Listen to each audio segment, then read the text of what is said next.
নমস্কাৰ সকলোকে পুনৰবাৰ স্বাগতম জনাইছোঁ এটা নতুন ভিডিঅ'লৈ। আজিৰ ভিডিঅ'টোত আগন্তুক DLED পেট এক্সামৰ বাবে উপযোগী হোৱাকৈ EPSৰ 15টা MCQ মক টেষ্ট হিচাপে লৈ আহিছোঁ। গতিকে আহক সকলোৱে মক টেষ্টটো এটেণ্ড কৰোঁ।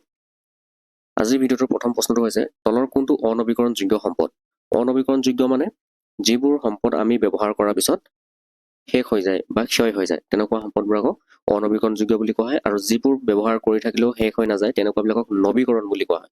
তো ইয়াত আমাক অনবীকৰণযোগ্য বুলি কৈছে। অনবীকৰণ মানে ব্যৱহাৰ কৰাৰ পিছত শেষ হৈ যায়। তেনেকুৱা অপশ্যনত আছে কয়লা, অৰণ্য, পানী, বন্যপ্ৰাণী। ইয়াৰ শুদ্ধ উত্তৰটো হ'ব কয়লা। নেক্সট, কি সংৰক্ষণৰ বাবে চিপকো আন্দোলন আৰম্ভ কৰা হৈছিল? চিপকো আন্দোলন কি সংৰক্ষণৰ বাবে আৰম্ভ কৰা হৈছিল? অৰণ্য, ঘাঁহনি, মৰুভূমি, মাটি। ইয়াৰ শুদ্ধ উত্তৰটো হৈছে অৰণ্য। চিপকো আন্দোলন আৰম্ভ হৈছিল 1973 চনত। 1973 কাৰ নেতৃত্বত কৰা হৈছিল? সুন্দৰলাল বহুগুণা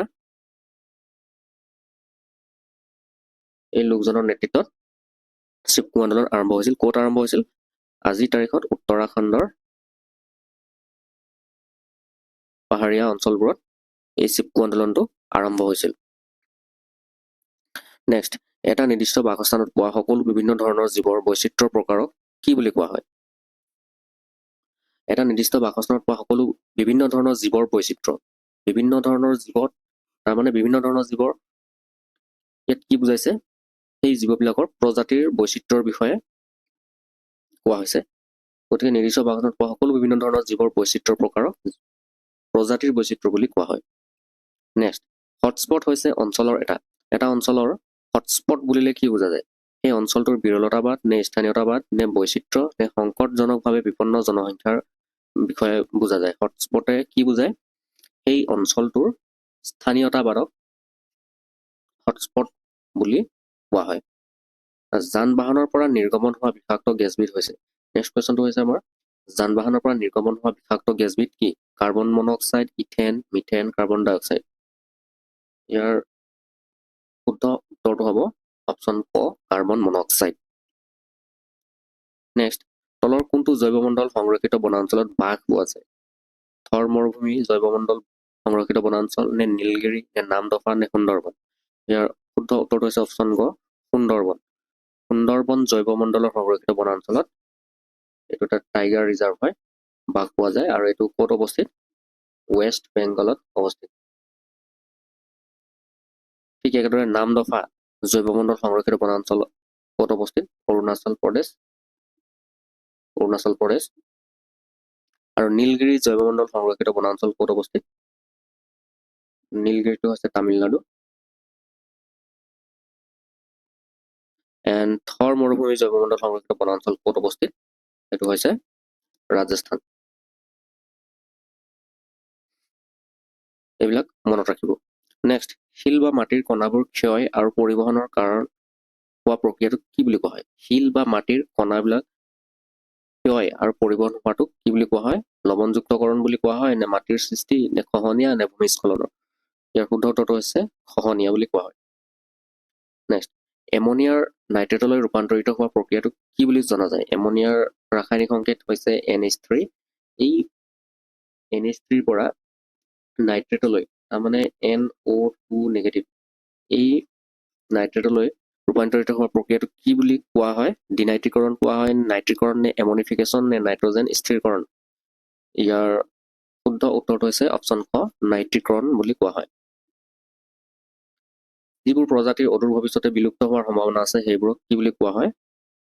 ক, বিৰল প্ৰজাতি, খ, দুৰ্বল প্ৰজাতি, গ, বিলুপ্তপ্ৰায় প্ৰজাতি, ঘ, অনিৰ্দিষ্ট প্ৰজাতি। ইয়াৰ শুদ্ধ উত্তৰটো হৈছে দুৰ্বল প্ৰজাতি বুলি কোৱা হয়। নেক্সট, ব্যক্তিগত জীৱৰ অধ্যয়নক কি নামেৰে জনা যায়? ইয়াৰ শুদ্ধ উত্তৰটো হৈছে অপশ্যন গ, অটেকলজি। চিনেকলজিয়ে কি বুজায়? উদ্ভিদ বা প্ৰাণীৰ সম্প্ৰদায়ৰ ষ্টাডিক, তাৰমানে যিবিলাক কমিউনিটি, সেই কমিউনিটিবিলাকৰ ষ্টাডিক চিনেকলজি বুলি কোৱা হয়। সেই ষ্টাডিটোক চিনেকলজি বুলি কোৱা হয়। নেক্সট, যিবোৰ প্ৰাণীৰ খাদ্যৰ প্ৰাথমিক উৎস উদ্ভিদৰ ওপৰত ভিত্তি কৰি কৰা হয় সেইবোৰক কি নামেৰে জনা যায়? তাৰমানে উদ্ভিদৰ ওপৰত নিৰ্ভৰ কৰা প্ৰাণীবিলাকক আমি সকলোৱে জানো তৃণভোজী কোৱা হয়। আৰু সৰ্বভোজী মানে হৈছে তৃণভোজী আৰু মাংসভোজী দুইটাই ভক্ষণ কৰা প্ৰাণী হৈছে সৰ্বভোজী প্ৰাণী। উদাহৰণ হৈছে মানুহ। নেক্সট কুৱেশ্যন, বায়ুমণ্ডলৰ আৰ্দ্ৰতা জুখিবলৈ তলৰ কোনটো যন্ত্ৰ ব্যৱহাৰ কৰা হয়? Photometer, অক্সানোমিটাৰ, hygrometer. ইয়াৰ শুদ্ধ উত্তৰটো হৈছে হাইগ্ৰমিটাৰ। অক্সানোমিটাৰটো কিহৰ কাৰণে ইউজ কৰা হয়? উদ্ভিদৰ অংগৰ বৃদ্ধিৰ জোখ ল'বৰ বাবে অক্সানোমিটাৰ ব্যৱহাৰ কৰা হয়। আৰু ফটোমিটাৰটো হৈছে বিদ্যুৎ চুম্বকীয় তৰংগ,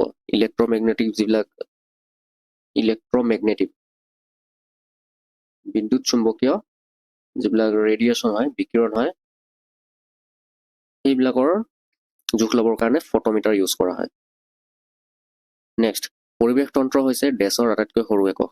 আয়নমণ্ডল, শিলামণ্ডল, জৈৱমণ্ডল বা মেছ'স্ফিয়াৰ। ইয়াৰ শুদ্ধ উত্তৰটো হৈছে জৈৱমণ্ডল। নেক্সট, অধিক সুস্থিৰ পৰিৱেশ তন্ত্ৰটো হৈছে আটাইতকৈ ষ্টেবল যিটো ইক'লজি পৰিৱেশ তন্ত্ৰ, সেইটো হৈছে বন, মৰুভূমি, মহাসাগৰ নে পাহাৰ। ইয়াৰ শুদ্ধ উত্তৰটো হৈছে মহাসাগৰ। নেক্সট কুৱেশ্যন নম্বৰ 15, অজন স্তৰ যিয়ে আমাক UVB&C ৰশ্মিৰ পৰা ৰক্ষা কৰে, ইয়াৰ অধিকাংশই ক্ষয় হৈ যোৱাৰ কাৰণ হৈছে।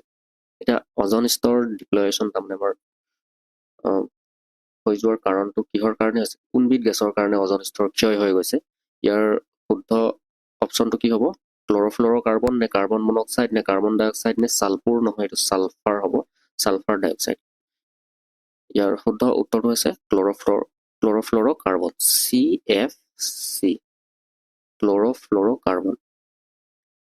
এই গেছবিধ বিশেষকৈ যিবিলাক শীতলীকৰণ যন্ত্ৰ আছে, ৰেফ্ৰিজাৰেটৰ বা এয়াৰ কণ্ডিশ্যনৰ যিবিলাক এচিবিলাক, সেইবিলাকৰ পৰাই আমাৰ CFC গেছ নিৰ্গমন হয়। আৰু এই গেছবিধে অজন স্তৰ ক্ষয় কৰিছে, যাৰ বাবে UVB&C ৰশ্মি, সূৰ্যৰ পৰা অহা অতি বেঙুনীয়া ৰশ্মি পৃথিৱীলৈ সহজতে সোমাই আহিছে, যাৰ ফলত ছালৰ বিভিন্ন ধৰণৰ ৰোগ হয়।